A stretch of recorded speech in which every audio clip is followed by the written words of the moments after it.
Hello বন্ধুরা, আসসালামু আলাইকুম। স্বাগতম জানাচ্ছি আমার চ্যানেলে। তো বন্ধুরা, আজকে মজাদার একটা স্ন্যাক্স রেসিপি তৈরি করে দেখাবো, মিনি মোগলাই।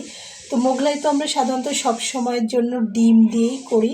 তো আজকে আমি দেখাবো আলু সেদ্ধ দিয়ে মিনি মোগলাই করে। তো আমি এখানে আলু সেদ্ধ করে নিয়েছি। আমি এখানে নিয়েছি 3টা আলু নিয়ে আমি ম্যাশ করে নিয়েছি। এখন আমি বাকি উপকরণগুলো এর সঙ্গে মিলাই দেখাবো। সাধারণত কিন্তু আমরা মোগলাই পরোটা করি ডিম এবং পেঁয়াজ কাঁচামরিচ দিয়ে। তো আলু দিয়ে করলেও দারুণ মজার হয়। দেখুন, প্রথমে আমি এখানে স্বাদ মতো লবণ দিয়ে নিচ্ছি।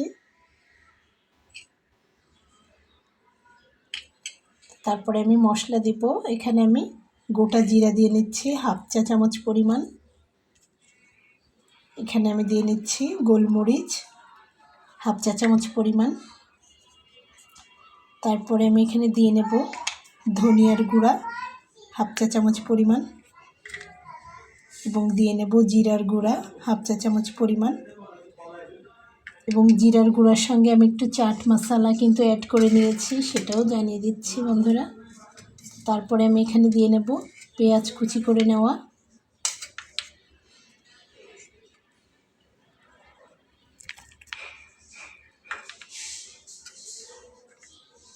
এবং দিয়ে নেব ধনিয়া পাতা কুচি করে দেওয়া।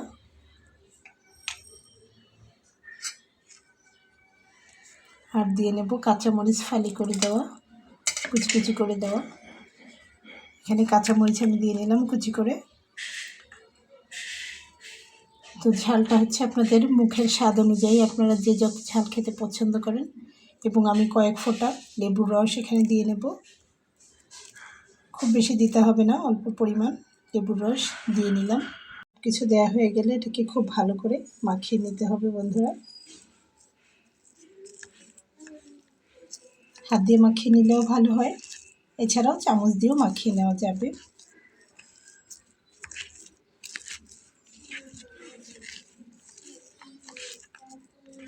তো আমি এখানে 2 রকমের মরিচ ব্যবহার করেছি। আমি কাঁচা মরিচ কুচি করে দিয়েছি এবং গোলমরিচ দিয়েছি গুঁড়ো করে। আপনারা চাইলে চিলি ফ্লেক্স দিয়ে নিতে পারবেন এবং লাল মরিচের গুঁড়োটাও অ্যাড করতে পারবেন। আমার যেহেতু বাচ্চা রয়েছে ঘরে, তার জন্য আমি এত বেশি মরিচ না দিয়ে একটু কম দিয়েছি।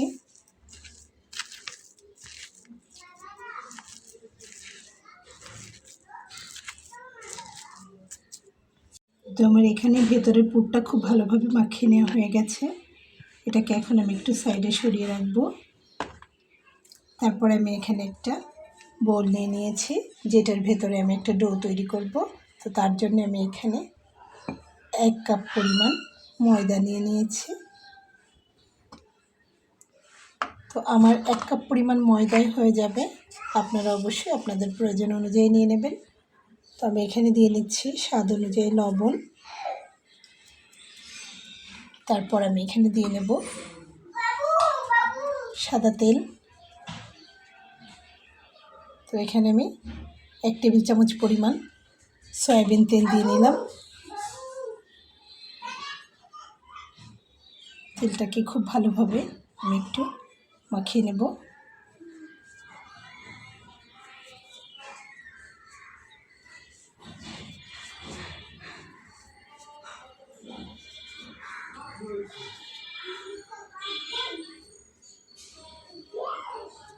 তো আমি কিন্তু একটা সফট ডো তৈরি করব না, একটু রাফ ডো হবে, একটু শক্ত থাকবে, খুব বেশি মেলানোর প্রয়োজন নেই। তো আমি এখানে নর্মাল টেম্পারেচারে থাকা পানিটা দিয়ে মাখিয়ে নেব। তো আমি কাপটাতে করে পানি নিয়ে নিয়েছি, অল্প অল্প করে দিব আর মাখিয়ে নেব। একসঙ্গে দিলে পানির পরিমাণটা বেশি হয়ে যাবে, তখন এটা নরম হয়ে যাবে।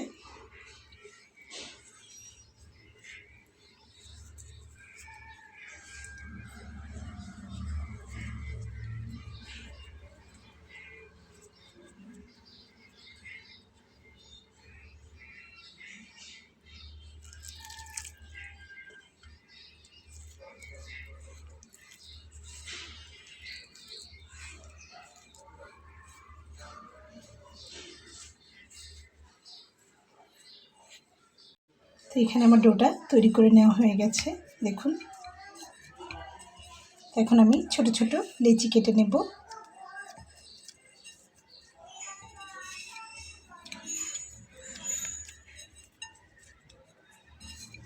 এক সাইজের সবগুলো লেচি কেটে নিতে হবে।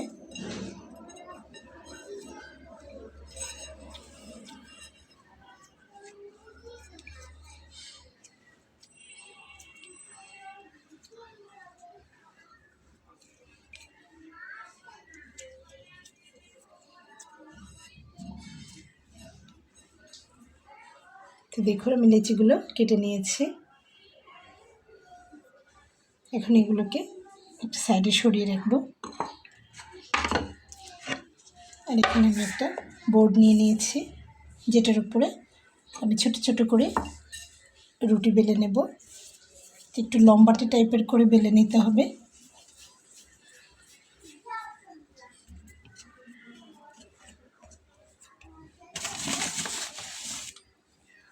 তো একটু ময়দা ছড়িয়ে দিয়ে লম্বা লম্বা টাইপের করে বেলে নিতে হবে। তো বন্ধুরা আমি এখানে সবগুলো রুটি আগে থেকে বেলে নিয়েছি। দেখুন ঠিক এভাবে আমি বেলে নিয়েছি।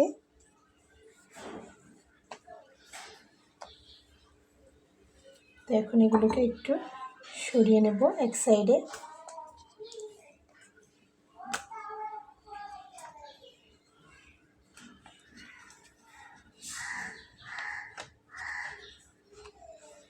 তারপরে আমি এখানে একটা নিয়ে নিলাম এভাবে লম্বালম্বি করে। তার ভিতরে আমি এখানে পুরটা দিয়ে নেব। পুরটা একটু বেশি করে দিতে হবে, বেশি করে দিলেই টেস্টটা বেশি আসবে, একদম ভেতরে পুর ঠাসা। আর পেঁয়াজগুলোকে কিন্তু একটু মোটা মোটা করে কাটতে হবে, এটা আমি বলতে ভুলে গিয়েছিলাম। তো ঠিক এভাবে দিয়ে তারপরে একটা সাইড এভাবে বন্ধ করে দিতে হবে। তারপর দ্বিতীয় পাশটা এরকম বন্ধ করে দিতে হবে।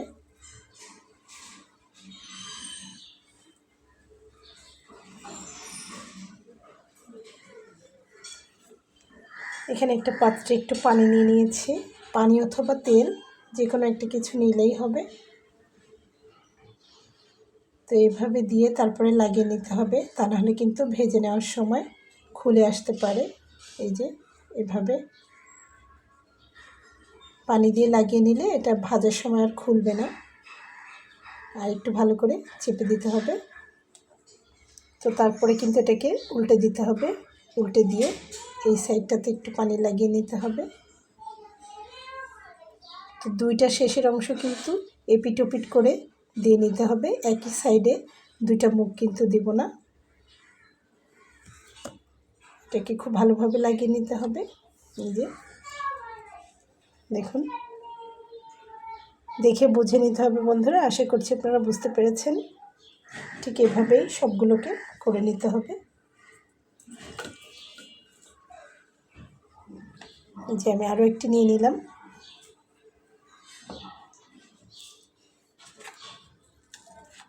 তারপরে আমি এখানে পুরটা দিয়ে নিচ্ছি।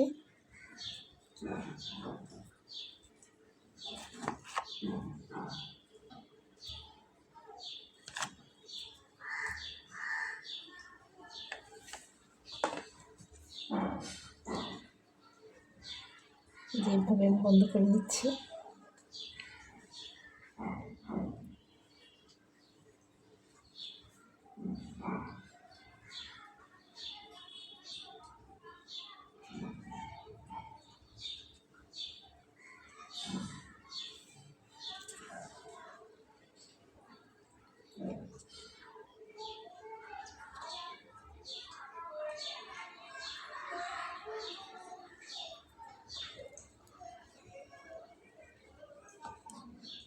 একই নিয়মে থেকে পেছন সাইডে দিয়ে তো ঠিক এভাবে বন্ধুরা আমি আরও একটি করে দেখাচ্ছি।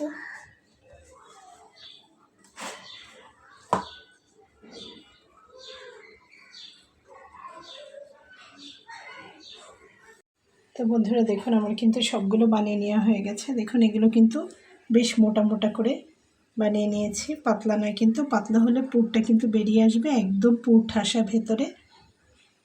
তো এখন এগুলোকে ভেজে নেওয়ার পর্ব। এগুলো কিন্তু আমি একদম মিডিয়াম তেলে ভেজে নেব।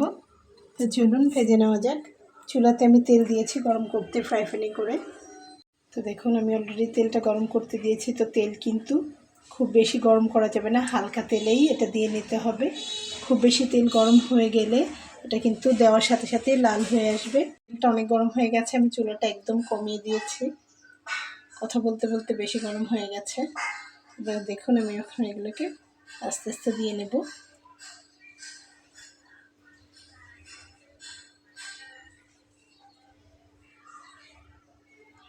তেলটা খুব বেশি গরম হয়ে গেলে আগেই কালার চলে আসবে, ভেতরে কিন্তু ভাজাটা হবে না, মুচমুচে হবে না। তো সেই জন্য একটু তেলটা খুব বেশি গরম হওয়া যাবে না।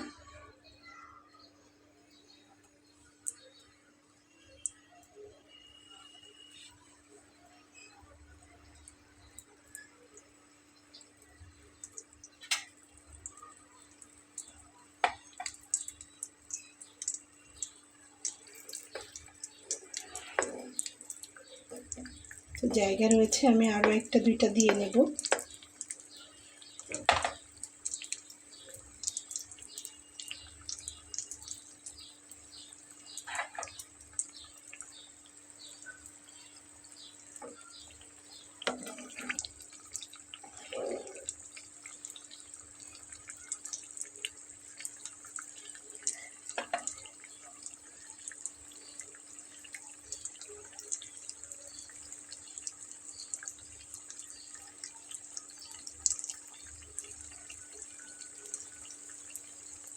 একটু ঘন ঘন উল্টে পাল্টে ভেজে নিতে হবে, তাহলে ক্রিস্পি হবে খেতে।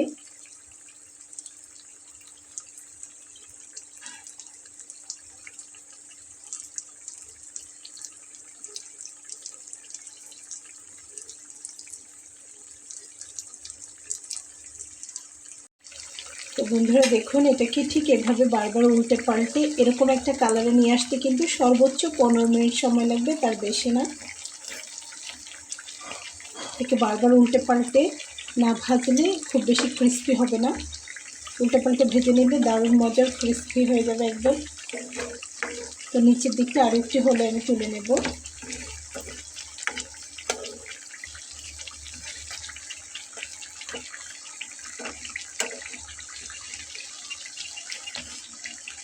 বাসায় একদিন হলেও করে দেখবেন, দারুণ মজার এই রেসিপিটি কিন্তু খেতে ভীষণ মজার।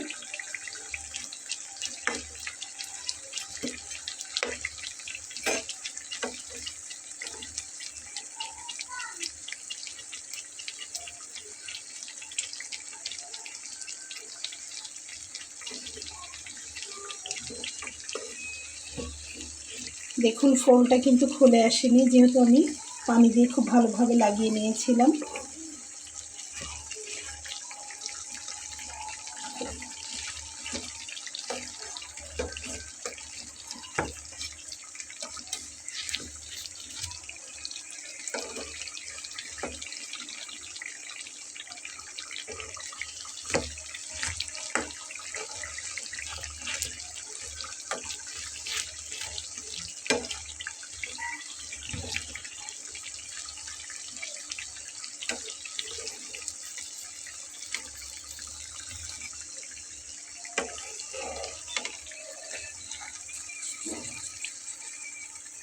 তো বন্ধুরা এখানে আমি বাকি যে কয়টা রয়েছে সেটা দিয়ে নেব, দিয়ে ভেজে নেব, আর ওগুলো তেল ঝরিয়ে তুলে নেব। তো বন্ধুরা দেখুন আমার এগুলো একদম ভেজে নেওয়া কমপ্লিট হয়ে গেছে।